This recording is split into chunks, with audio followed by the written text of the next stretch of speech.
Armairutik gona, atorra, zapia eta abarkak ateratzeko eguna dugu gaurkoa. Bueltan da benetako festa betikoa ohiko moduan eta aurreikuspenak betez gero jaiaren gune nagusiek gainezka egin dute. San Tomas eguna ospatzen da abenduaren 21 eta egitarau oparoa antolatu dute Euskal Herriko zenbait herri eta hiritan. Donostia, Azpeitia, Arrasate eta Bilbo izaten dira egun honetako arretagune nagusiak. Izan ere, txoko guztietan egongo da posturik Donostian, guztira 176 eta begi guztiak Konstituzio plazan egongo dira seguru. Urtero ara eramaten baita txerria. Azpeitian goizean azoka berezia eta txorizo eta talo postuak izan dira.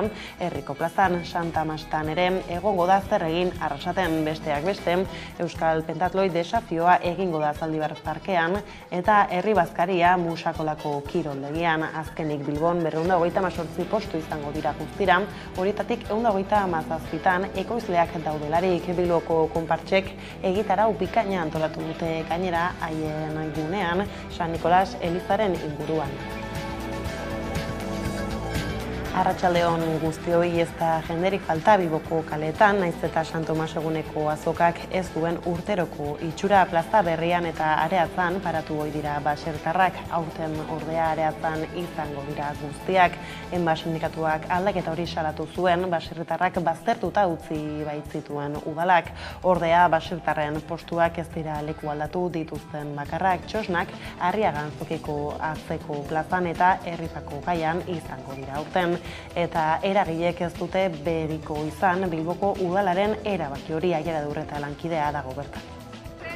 San Tomasak ospatzen ari dira Euskal Herriko hainbat tokotan abenduaren 21 hontan, eta hemen Bilbon giro paregabea dago.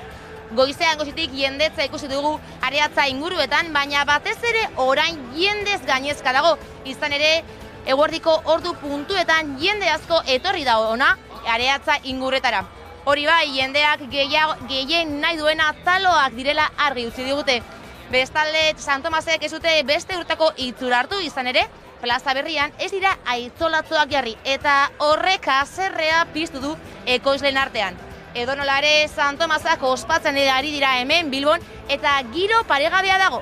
Nera eguraldi ona daukagu eta dana primeran, dana joan da goizetik eta dana prestatzen eta joan gara, eta pozik, jendea etortzen da alaitzu eta bueno, ezin hobe.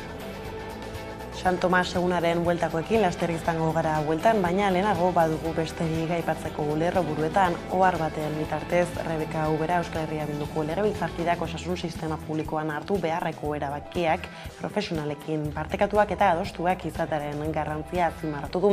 Hori dela eta langileen ordezkariekiko elkarrizketa eta negoziazioa berreskuratzeko eskatu dio Lakuako osasun sailari. Halaber, legebiltzarrean aurkeztutako mozioan jaso bezala, Ubera maila altuko eta ertaineko karguen izendapenak egiteko prozesuak aldatzearen alde agertu da. Honen aurrean Donostialdeko esian piztutako krisia bideratzen hasia dela dio Eusko Jaurlaritzak. Martxan dira zerbitzuburuekin bilkurak gaur bertan azkena. Gauzak hala, magazineko elkarrizketa nagusian kobrapiloa askatzeko bidez galdetu diogu gaur Nerea Kortajarena Euskal Herria Bilduko legebiltzarkideari adi. Esango nuke bilera izan da ere, esnatzean elefanteak hor jarraituko duela. Egia da, Donostialdeako esian piztu den sua oso su ikusgarria izan dudala eta zarata handia eragin duena, baina esango nuke hemen arazoa lehenagotik ere badatorrela, honek izan horrelako esplosioa, baina, klaro, bilera batek honek horrelako egoerak ez ditula konpontzen, ez?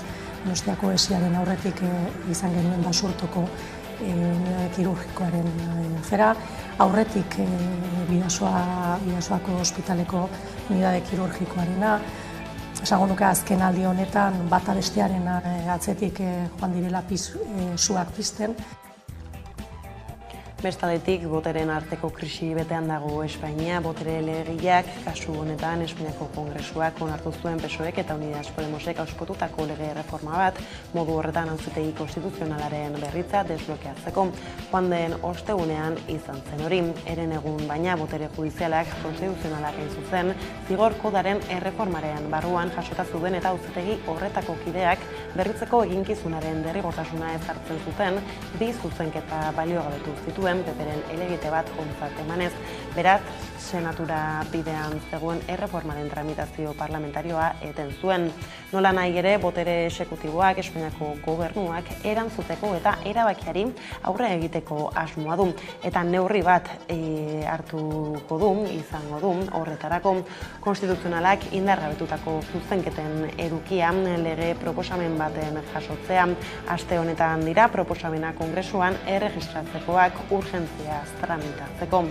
Horrela, jokatzekoa da, gobernua auzitegi konstituzionalaren lege organikoa ez duen baita aldatu, lege erreforma bati egindako zuzenketen bidez aintzat hartu behar da, bide batez, konstituzionalak ez duela zalantzan jarri zuzenketen edukia, baizik eta legea aurrera eramateko prozedura, lege proposamen hori urgentziaz tramitatzeko, PSOEk zenbait talderekin hitz egin du, besteak beste, Unidas Podemosekin, Esquerra Republikanarekin, Euskal Herria Bildurekin eta EAJarekin.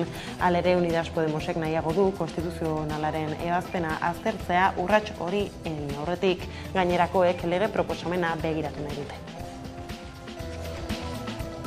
Ekonomia arlora salto Amazonek aitortu du Europako online salmenten merkatuan duen nagusitasunaz baliatu dela, baita lehiakortasun araudiaren aurka egin duelaren. Europako batzordea 2019ko uztailean hasi zen, Ameriketako Estatu Batuetako enpresa teknologikoa ikertzen, Amazonen plataforma erabiltzen duten saltzaileen datu pribatuak enpresak nola erabiltzen zituen ikertzeko.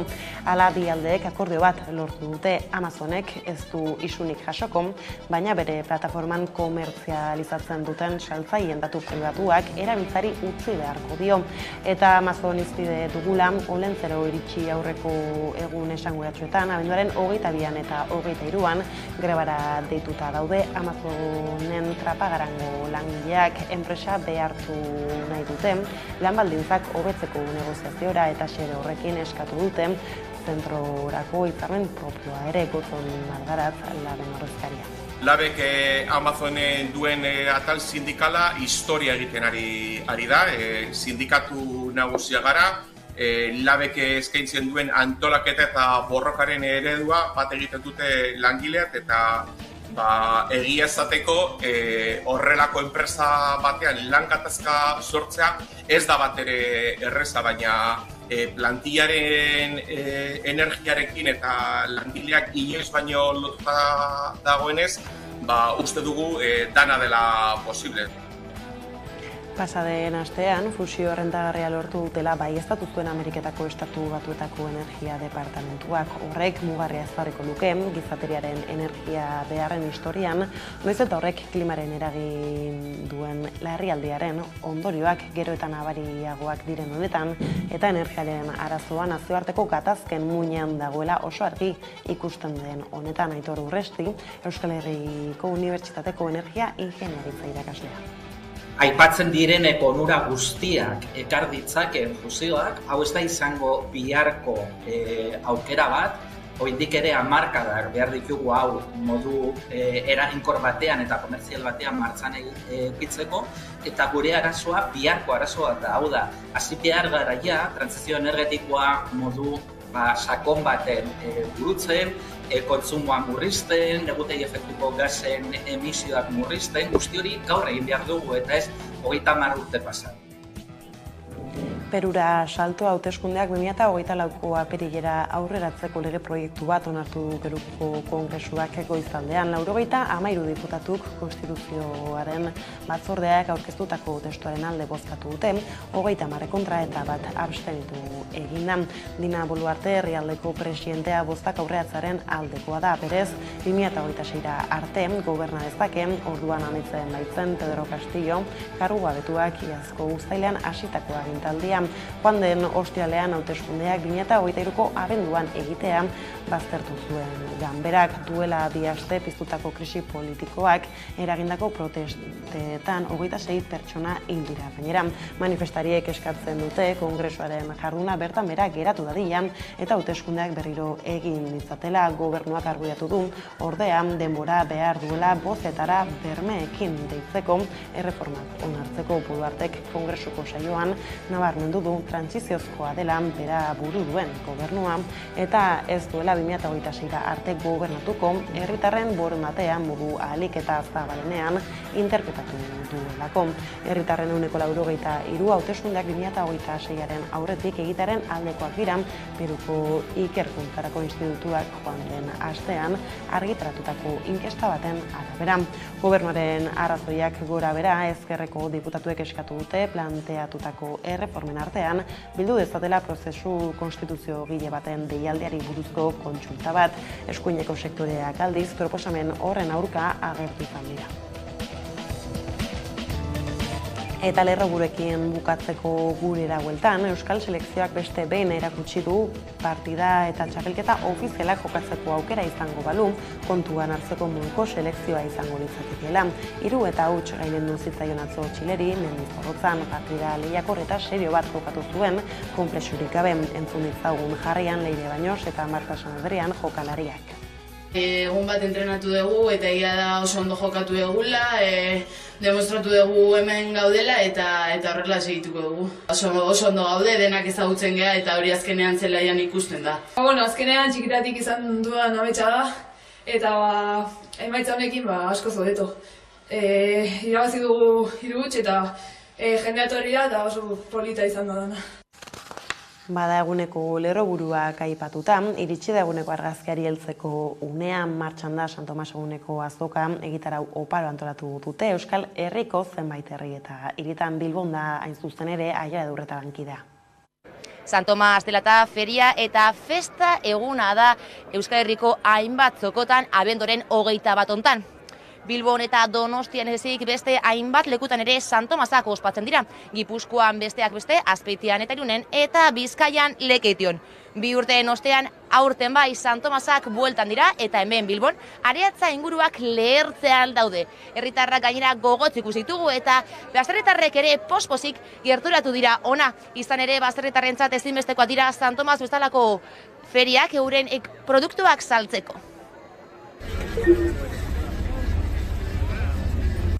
Etorri gara pizkatxo bat, arratsaldean lanera joan behar gara, eta etorri gara gaur goizean, gauza batzuk erostera, urtero erosten dugu ia berdina, niri gustatzen zait txistorra, aurten jogurtak, naturalak erosi ditugu. Orain taloa eta sidra da jango dugu eta dango dugu, eta lanera joan behar naiz, así que aprobetxatzen denbora. Gaurko plana, taloa jan, eta gero lana egitera. Ezin dut. Behar bada haiek, bai. Taloa jatea. Urtean bakarrik aldugu jan 2 aldietan, hasi que aprobetxau. Amaitu dut klasea oraintze bertan atera naiz eta esan dut talo. Eta hemen kolan gaude. Beraiek bai, nik atera naiz oraintze bertan. Lagunekin egotea, talo bat hartzea eta disfrutatzea. Eta gero egual lantza egingo dugu edo, ikusiko dugu. Haindik zontxe bertan etorri gara eta gero ziur baietz joango gara zeo zer erostera, urtero erosten dugulako zeo zer. Gaurko plana gaude hiladan taloa jateko, talo berezia ez daki iluna edo, baina ez daki, dastatzeko. Eta gero bueltatxo bat, ogia erosi dugu bai, eta gero etxera.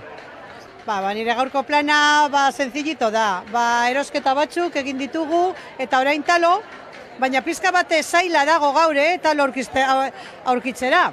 Jende asko eta postuak daude eskinetan, ez dakit. Gaurko plana? Etorrena, Andreas eta semeaz, da bat emate pagamiko dugu eskeize, ni neu paetan. Eta gero horti parte zaharretik ibili apur baten, etorri gara izurtzatik, ez dakit izetuko zuen izurtza, Durango, eta egune pasetan, egunen zelan ondo dauen. Gaurko plana, eran da jan, da zeo zer erosi, da eguna pasa. Honetako hori zarrera emateko. Zeo zerren jau da getxa ben goreu. Gaurko plana da ikustea gauzak, jatea taloa, pizkatxo bat, edatea sidra, zagardoa, eta lagunekin egotea pizkatxin bat. Postuak ikusi, zeo zer hartu eta lagunekin egon. Gainera, Bilbon 228 postu daude guztira, horietatik 127 ekoizleak daudelarik entzun dezagun Jarraian euren ahotsa. Baserritar trajes, talos, sagardoz eta txakolinez belaitu da Bilbo. Areatzan 218 etxolatxo jarri dituzte eta... Gogo handiarekin, baina oine bizket makal. Moteltzu dago oine salmentak, zaitu gara gauzak ondo apaintzen eta espero dugu gaur salmenta honak izatea. Oraindik ondo, jende pilo dago hemen. Aurten da nire lehen urtea hemen Santo Tomasen eta ondo. Eguerdian, batez ere. Nahiko ondo, eguraldi ederra eta nahiko ondo dago. Jendea etorri da erosteko gogoek. Jendea eskertzen du guk hemen egotea eta ikusten da mugimendu asko gaur. Eguraldi ona eta jendea oso pozik eta gogoekaz. Ari gara saltzen eta goiz-goiztik gainera. Ondo doa, egune ona iten dau, eguzkitzue eta ondo. Undino guizetitzu da, emetik guerdirako, saltzen badugu ekarri duguna. Ontsa hasi da geixen be, lehen orduan nahiko lasai egon gara, baina oin oso politxo gabiz saltzen, bai, saltzen gabiz, jentie oso gustora barrez, urte bizen San Tomasik ospatu bari, posik, bai. Niri ez duzta guztetzen, ze azken finean betidanik izan da plaza berrian salmentak eta, orduan geure ubikaziotik edo gure gure dekutik arteratzea ez duzte gustatzen, da ganera erabakize hori hartu daue gutaz aparte. Niretzat ondo dago, ez dakit beste urtean nola funtzionatzen dela, baina aurten niretzat hemen guztiak ondo. Ni pertsonalki berdin zait, baina jendea hau pizkat holan enfadaute edo, ez dakit nola esan, ze azkenean jende asko pilatzen da hemen arenalean eta postuak saturatzen dira asko jendeagaz. Ni adibidez beti egona alde honetan, orduan nire aldetik ez dut nabaritu desberdintasunik. Hasieran eiten zan, hasi zanan eiten, eta ematen du putzu bet pena hori faltan dauelako, zango giroa. Ni urteokaz hemen egonaz eta, hemen be jente asko egoten da, Eska jentie deskolokaute daudana dela, askoaren aleko produktori topetan, ez dakiz zenbaki daukien, da pizkatxo bat hor dabiz, bai.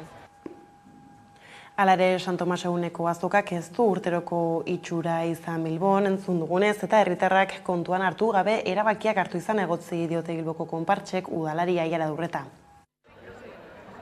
Baserritar trajes, talos, sagardoz eta txakolinez belaitu da Bilbo. Areatzan 218 etxolatxo jarri dituzte eta horretatik 137 ekoizlenak izan dira. Bilboko konpartzekoek egitarau oparoa antolatu dute. Irrati maratoia, txosna, dantza, gune gastronomikoa eta arratzaldean gainera elektrotzarangak eta Bilbo kantari taldeak kaleak gairotuko dituzte. Hala ere, San Tomas eguneko azokak ez du izan urteko itxura. Izan ere, plaza berrian eta Areatzan paratu dira baserritarrak eta aurten Areatza inguruan batu dira guztiak. Hala, enba sindikatuak aldaketa hori salatu du, azbaitira baserritarrak aintzat hartu. Horrez gain, Bilboko konpartzekoek salatu dute, udalak oztopatu egin dituela jaien antolaketa. Baina bai egon dela, aputzu bet, ez gurekin bagarri baizik eta talogileekin eta dalakoekin egon da holako nazte borrazte bat eta jendea ez dago bat ere kontent, oso azerre dago, nolabait. Eta guzti hori bideratzeko azkenean egin beharko dugu zeo zer, bai udaletzearen partetik edo bai BBK Fundazioaren artean edo. San Tomas egunaren bueltakoak horrela bada egunaren baitan, jendetza elkartuko dela aprobetxatu eta plaza protestarako hartu duenik besteak beste salbuespeneko espetxe politika salatzeko elkarretaratzea egin dute sareketatxeatek Bilboko udaletxearen atarian. Bertan adierazi dutenez, aurrera begira salbuespenarekin behin betirako amaitzeko bidean, gradu aurrerapenak desblokeatzea ezinbestekoa da. Horrez gain, gaunetan eta urtarriaren 7an egingo dituzten protestetan parte hartzeko deia luzatu dute. Aitor Lixartza Martin sarek Bizkaian duen bozeramailea. Hemen bildu gara San Tomas egunean, pizka bat urtero bezala, gaur bezalako egun berezi batean, euskal pertsoek jasaten dituzten salbuespen neurriak salatzeko, eta gainera aurten inoiz baino gehiagoa ikusita dispertsioaren bukaera hain hurbil edo ikusten dugula, ikusten dugu momentua dela hor gogor eragiteko.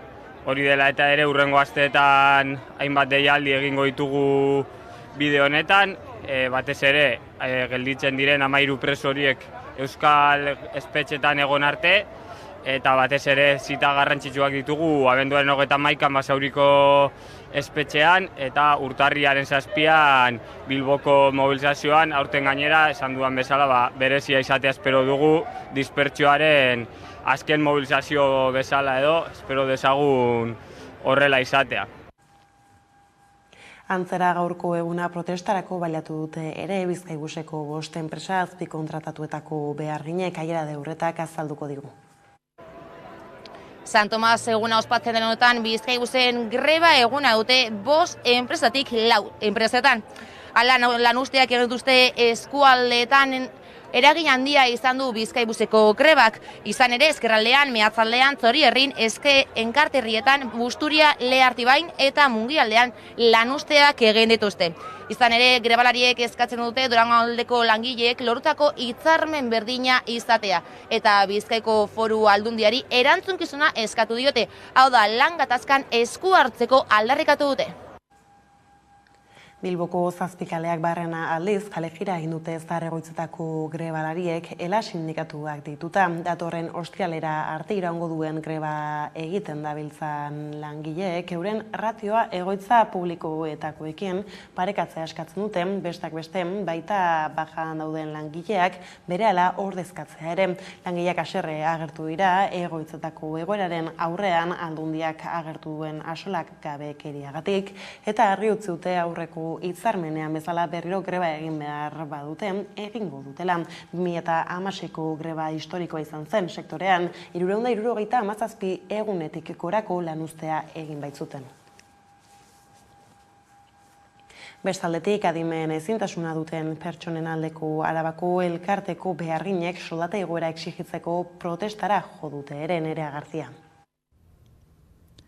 Abdemak adimen ezintasuna duten pertsonen aldeko Arabako elkarteak salatu du Foru Aldundiko gobernuak pobre eta prekarioak nahi dituela.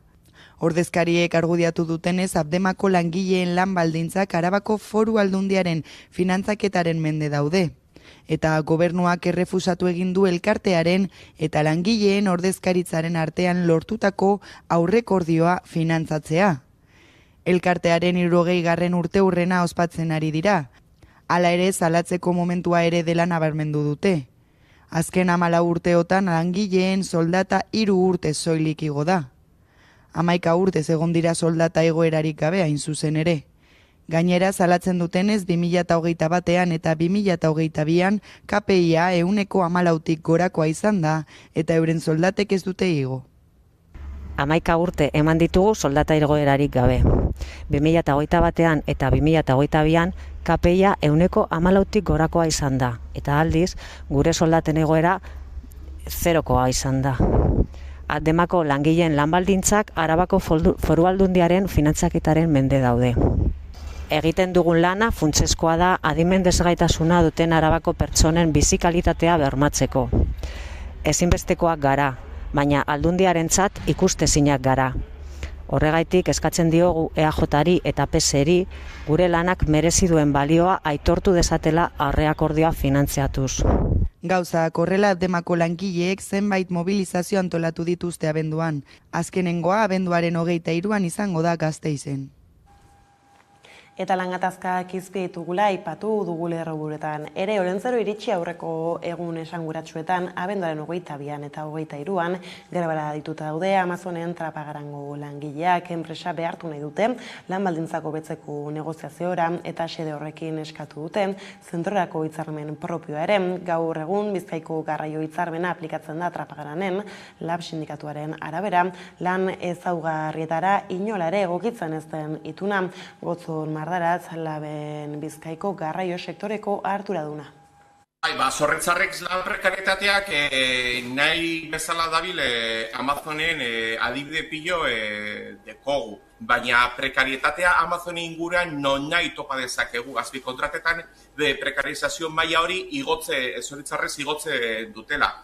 Hori gutxi balitz, langileak legez kanpoko legapen ari dago eta horrek argeiago prekarizatzen du lan harremanak.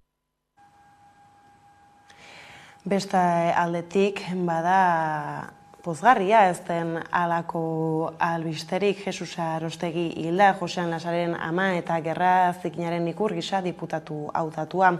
Guardia Zibilak Josi Zabalarekin batera hil zuen Josean Lasaren ama astelen honetan zendu da. 12 urte behar izan zituen semeari egindakoa jakiteko eta 1926ko gerran desagerraraziko Jose anaia nola hil zuten jakin gabe joan da. Isastegi Sagardotegiko emakumaren aldeko elizkizunak asteazken honetan egingo dira, Tolosako Santa Maria elizan arratsaldeko 7:00.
Eta eguneko berrekin bukatzeko berriz, kiroletan esan dugu Txileri gailendu zaio euskal selekzioa bart 3-0.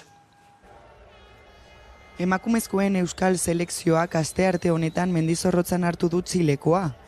Urtebete eta erdi baino gehiago pasada euskal selekzioak jokatu zuen azken partidatik, 2021ko apiriletik hain zuzen ere.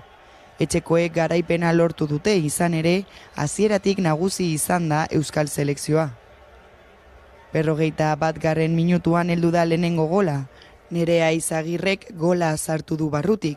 70. minutuan berriz Amaiur Sarriegik sartu du bigarrena.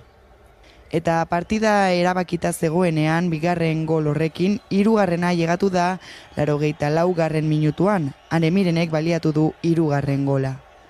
Txile partida orekatuz joan da apurka batik bat bigarren zatian. Hala ere ezin izan du aurkariaren atea zeharkatu. Euskal selekzioaren jokalariek balioan jarri dute lortutako garaipena. Urtean behin elkartzen diren arren, maila oso ona dagoela erakutsi dute.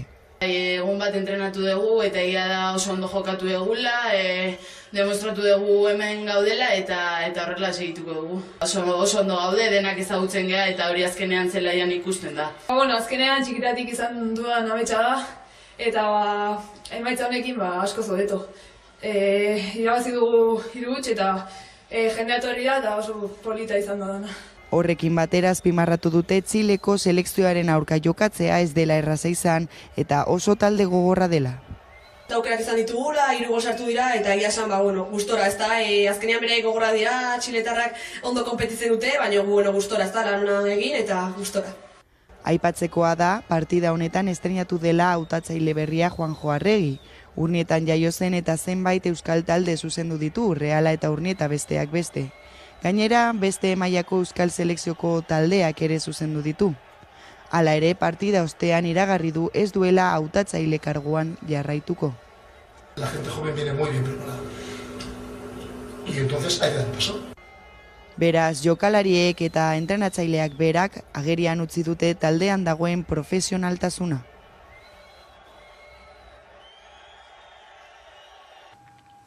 Asteazkeneko kontuak horrela iritsi da albistegiaren bukaera.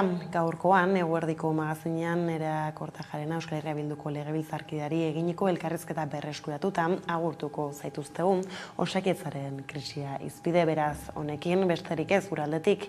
Hauek izan dira eguerdiak gurean gaur utzi dituenak, guztiak eta gehiago nahi duzuen aldiro 11.eus atarian ondo izan eta bihar arte.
Eta gunero legez, eguneko elkarrizketaria eta irekiko diogu, horretarako gaurkoan gurekin dakoagu Nerea Kortajarena, Euskal Herria Bilduren legebiltzarkidea, ongi etorri.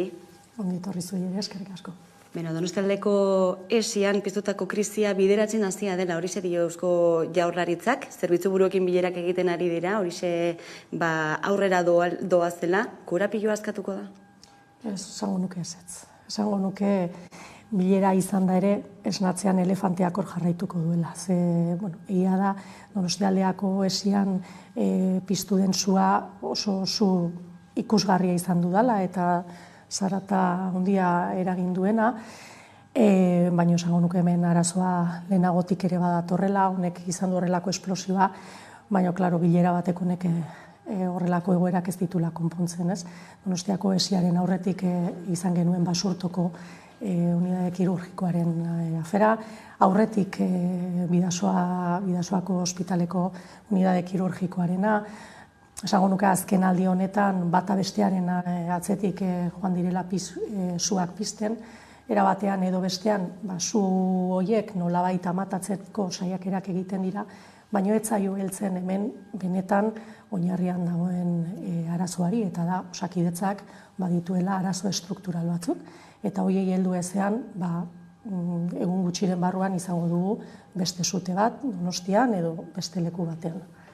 Gainera gai honen inguruan, Gotxoren Sagardio osasun sailburuak Eusko Legebiltzarrean emandako azalpenak ez dituzuen nahikotzat jo, zuen ustez eskazak izan dira, ez ditu galderak bazteatze erantzun, zer espero zenuten? Gure azalpenik ez du eman, 2 aste pasa ditugu, gogoratu nahi dut agerraldi hori talde guztiok eskatu genuela, ondoren etorri izan bere eskaera, eta printzipioz, konpromisoa zan, edo azaldu zitzaiguna zan, eman beharreko azalpenak eman zirela.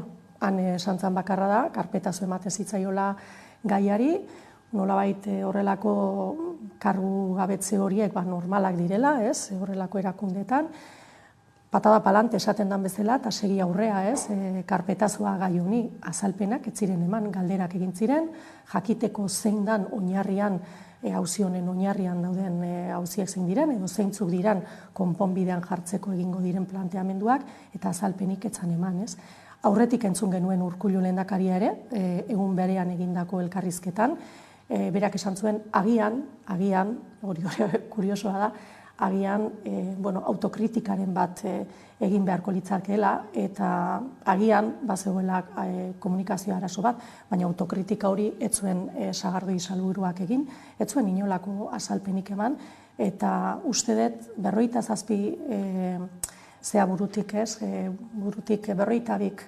agertzen dutenean, planto egiten dutenean, komunikazio arazo bat baino gehiago dagoela ikusten dela, ez. Eta bestetik uste dut herritarrek gure egunerokoan eta osasun sistemara jotzen dugun baitartean ikusten dugula hemen dauden arazoak komunikaziotik haratago doazen arazoak dira. Atzo bertan jakin genuen, orain gabonetan, 80 ambulategi itxiko direla, ez? Lehengo urtean baino 28 gehiago. Uste dut edozein herritarrek bizi duela, nola gero eta zailagoa den, mediku batekin hitzordua lortzea, nola luzartzen diren espezialisten deiak, eta esango nuke, arazoak pilatzen ari direla Osakidetzan, arazoak handitzen ari direla, eta handitzen ari direla horrekin batera seguro pribatuak, ez.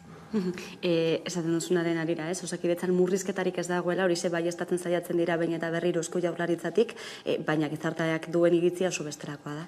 Nik uste dut, realidadea ukatzearekin oso zaila dela benetan dauden arazoei aurre egitea eta murrizketena konstatazio bada egunerokotasunean anbulategi batera joan behar duten herritar guztientzako, gaixo kronikoentzako edo espezialidade baten beharra duten guztientzako. Eske danak ikusten ari gara, nola luzatzen ari diran itxaron zerrendak, nola gero eta zailagoa den, zesanik ez, pediatra batekin zita bat lortzea, murrizketa, horiek hor daude.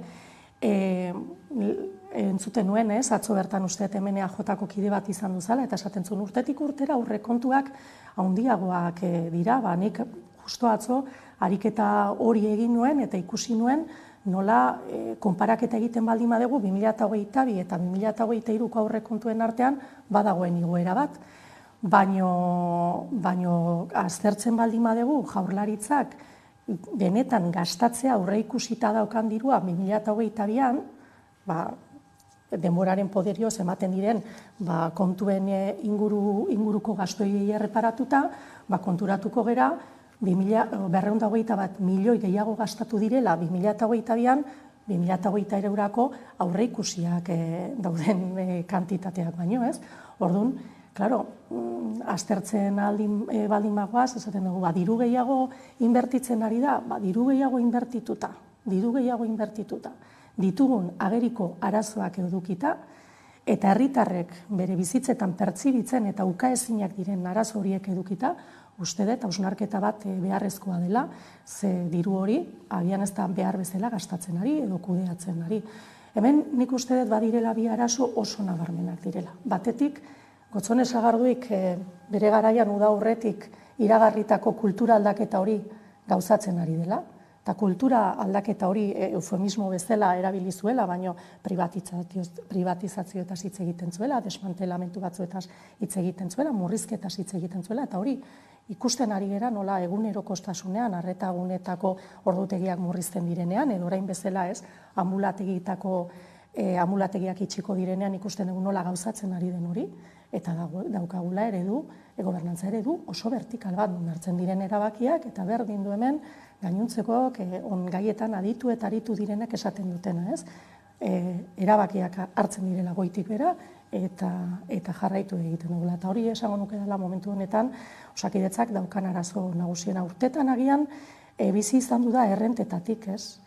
Baino gauzik edo diamantik onena ere zaintzen espaldin bada, eta beharrezkoak diren aldaketak eta inbertsioak egiten ez badira, eta garai berrietara egokitzen ez badira, danak bukatzen dute balioa galtzen, ez? Eta esango nuke badala garaia Osakidetzak dituen benetako arazo hori heltzeko, autokritika egiteko, profesional horiekin esertzeko, gogoratu nahiko nuke bain gutxi, txalotu egiten genitula, balioan jartzen genuela bere lana, dana zala eskerrona, eskerron hori bilakatu dadila entzute ariketa bat, bilakatu dadila autokritika, eta jarri gaitezen ja, Osakidetzak benetan muinean dituen arazo horien konponbidean, osasun publikoa dagoelako jokoan.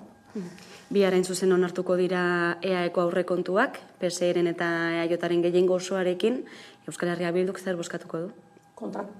Kontra, ze aurrekontu hauek, nik uste dut, gobernua ez dala momentua ondo irakurtzen ari. Osakidetzarekin gertatzen den bezala hainbat alorretan ditugu disimula edo makilatu ezin daitezken arazoak, ez? Gazten emantzipazioari dagokionean, lehengoan ikuste genuen, emantzipazio Europakoa, emantzipazio adinik altuena dugu. Ikusi dugu nola 10 urtean izugarri aldatu gutxitu diren gazteen soldatak, ez? Eta ikusten dugu baita ere, gazteek beren soldaten 80% bideratu behar dutela etxebizitza bat erostera. Eta horren aurrean planteatzen zaiguna da, neurri izar bezala planteatzen zaiguna da, pentsatzen ari diren neurri bat. Etxebizitzari dagokionean ere, uste dut, izugarrizko igoera baten aurrean gaudela, eta ez dakiz zer gehiago gertatu behar den, prezioak ikusita, ulertzeko,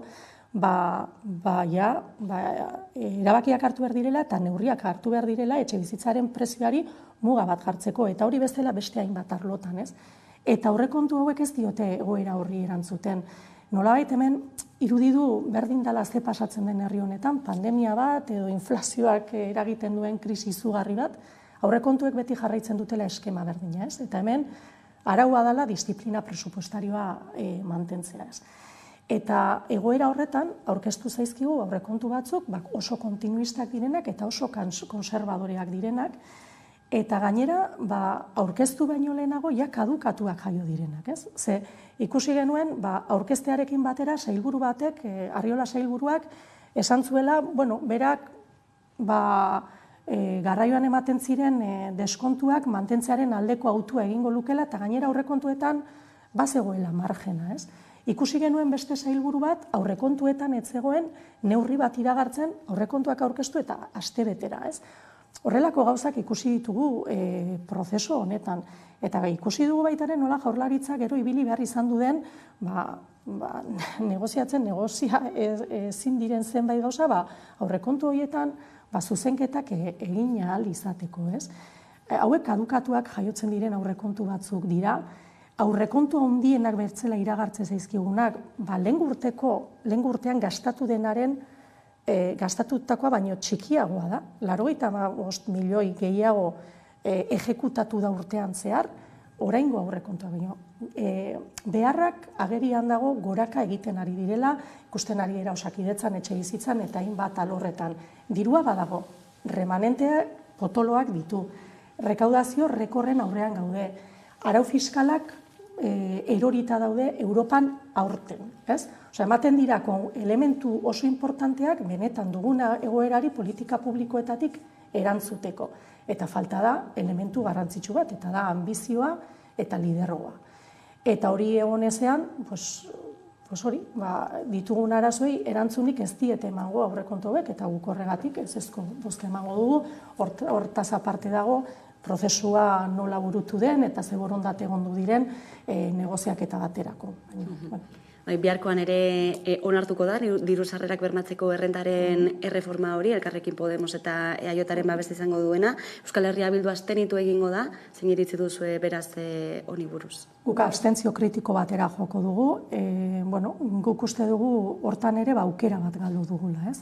Ze momentu honetan, bagenuen aukera bat, edo guk behintzat, perspektiba horrekin heldu genion eztabaida honi, datorren hamarkada baterako gure babes mekanismoaren diseinu berri batera joateko, ez?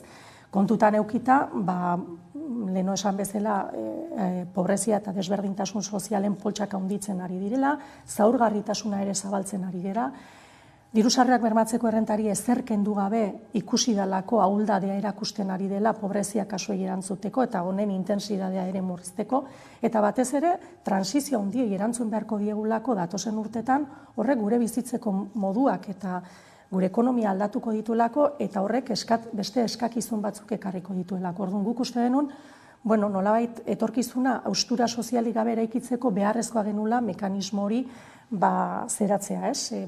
Epe luzerako perspektiba horrekin berdiseinatzea.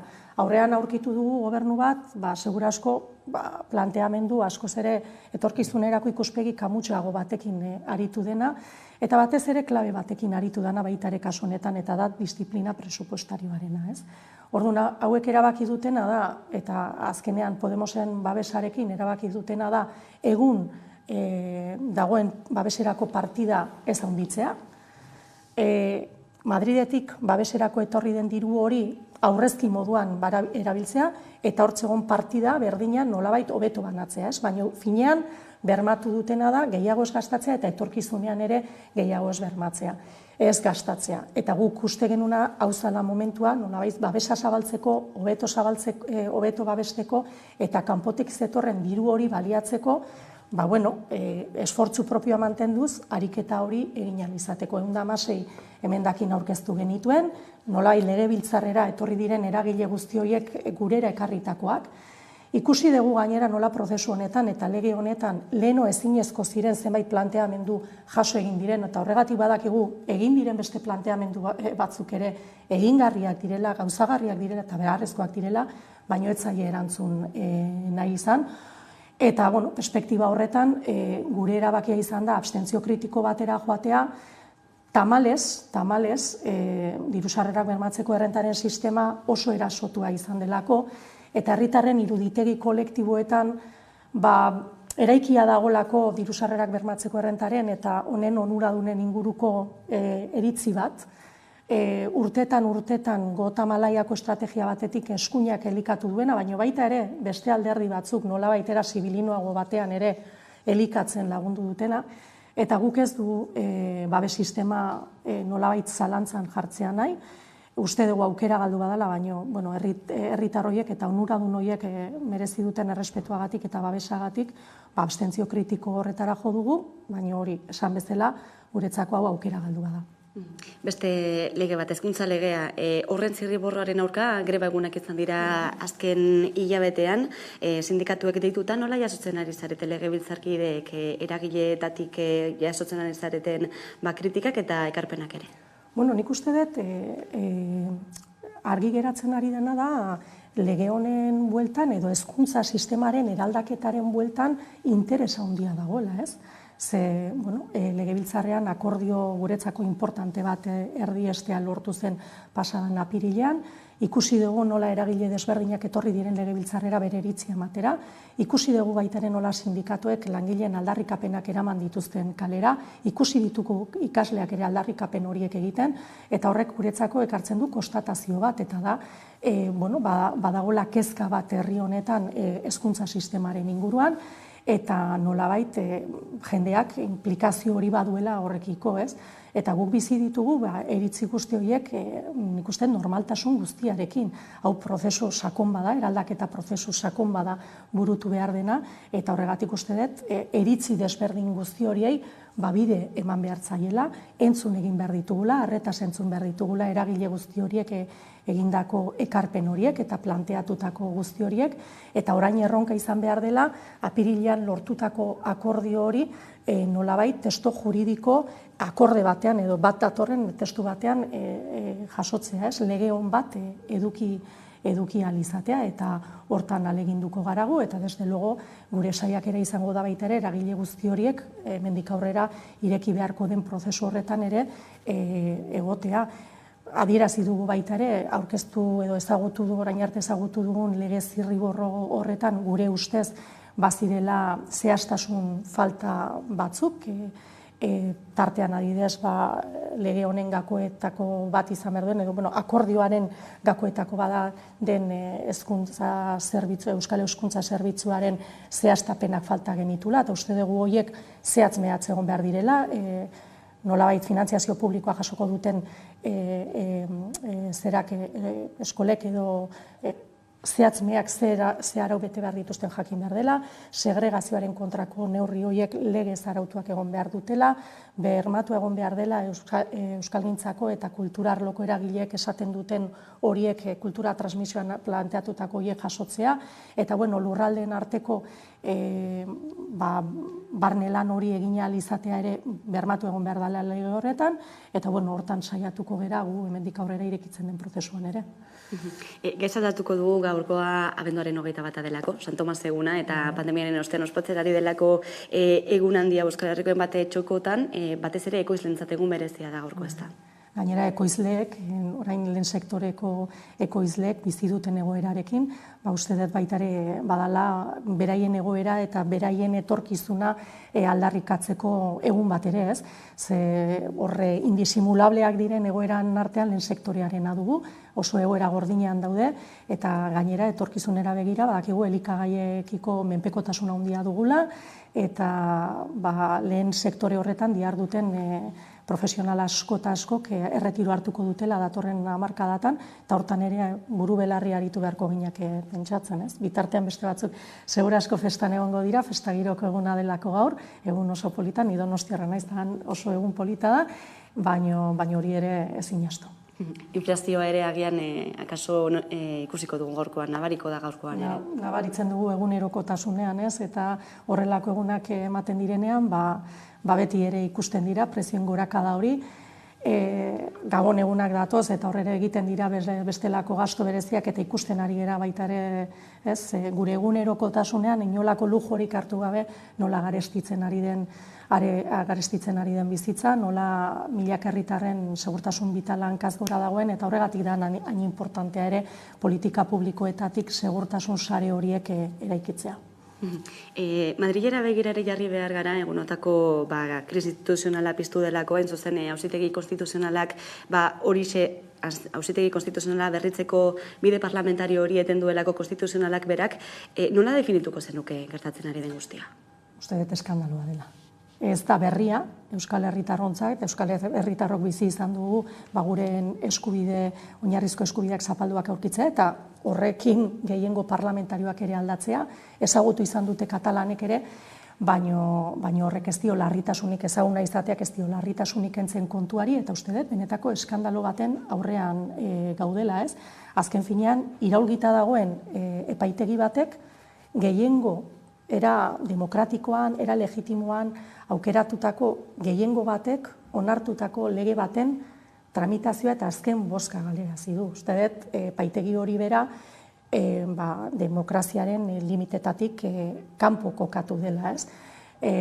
Nolabait, herritarren erabakitzeko eskubide hori nolabait ere, zapusten da bide horretatik, edo uko egiten zaio, herritarrek era legitimoan aukeratutako ordezkaritza horrek hartzen dituen erabakia hori, eta hori oso larria da, ez? Ikusten ari gera Espainian nola demokratizaziorako egiten den saiakera orok sortzen du horrelako eskuin mediatiko, politiko eta judizialaren oldartzea, disimulu hori gabe defendatzen dituztela beraien interesak, eta horrek izen badu, eta da 78ko regimena, eta esango nuke badala gereia, nolabait regimen horren hipoteka gainetik kentzeko, eta uste dugu honek eskatuko lukela erantzun bateratu bat, estatuko ezker plurinazionalaren aldetik ez.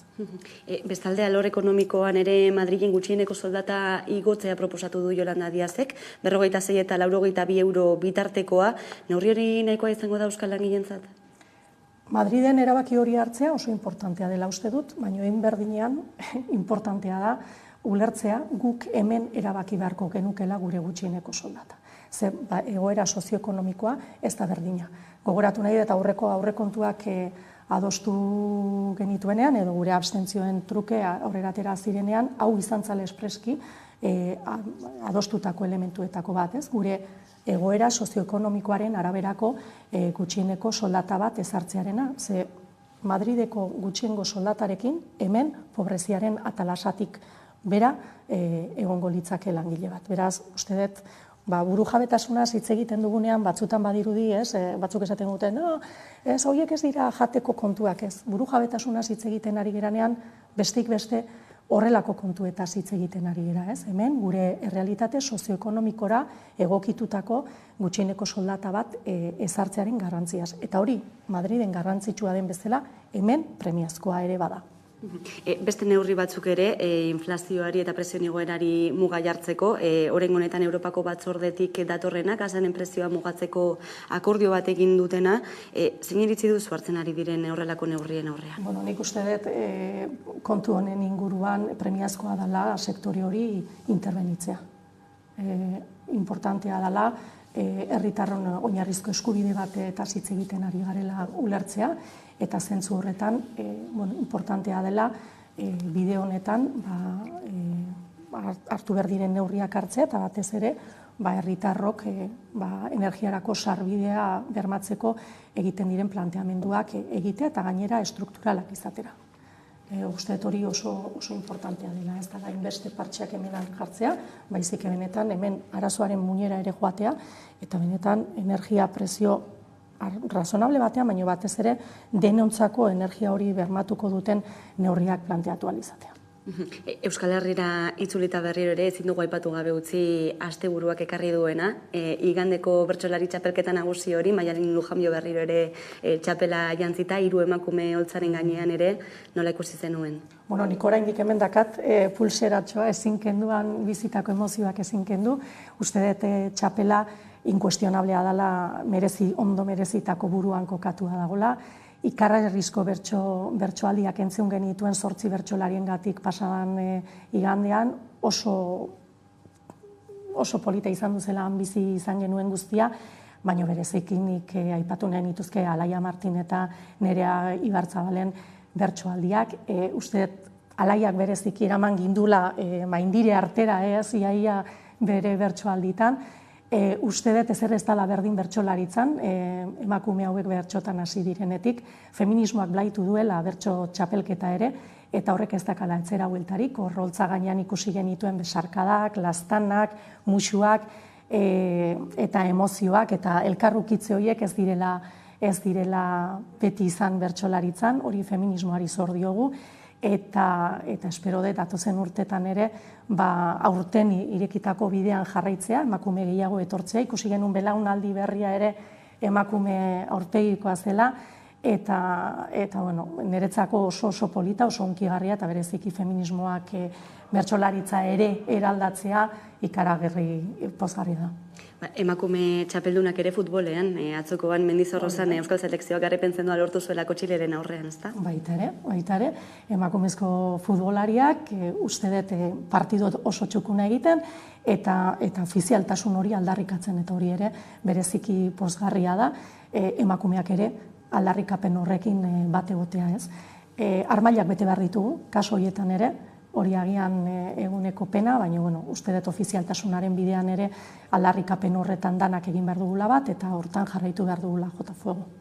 Eta urtea amaitzen ari da, eta Euskal Presoen egoerari buruzko balantzaia egiteko ordua ere ailegatu da. Sarek deituta mobilizazioak egingo dira Gabonen atarian, urtarrilako manifestazioan dirako ere badago data jarrita, nola ikusi duzu azken urtea presoen egoeran? Kezka hondiz, batez ere 3. graduen estrategia honekin ezartzen ari diren oztopoek uste dut oso egoera mingarriak ekarri dituztela, ez? Gainera, gradu aldaketa hauetan ematen ari diren oztopoak esango nuke mendeku politika baino ez dutela oinarrian, ez dutelako bestelako justifikaziorik, ez? Ikusi ditugu gainera oso egoera larriak, bereziki buruan dut orain Xabiera Tristain, ze etxetik gertuko espetxean dago Martutenen, eta egun hauetan aita izan ez bada aita izatekotan da, eta kalean beharko lukenan espetxean bizi beharrik izango du egoera hau, ez, eta bereziki hori dut gogoan orain, baina beste hainbatek antzeko kasuak dituzte. Uste dut etxerako bidean oztopo horiek guztiak gainditzea premiazkoa dela, urgentea dela, eta giza eskubideen aldeko apostu hori egiten dugun guztiok sarek antolatutako urte bukaerako eta batez ere urtarrileko manifestazio horiekin bat egin behar dugula eta aldarrikatu behar dugulako etxerako bidean oztopo gehiagorik ez dugula nahi. Nerea Kortajarena, Euskal Herria Bilduren legebiltzarkidea, eskerrik asko gaurkoan Hamaika Telebistara gerturatzeagatik. Zuei, mila esker. Horren.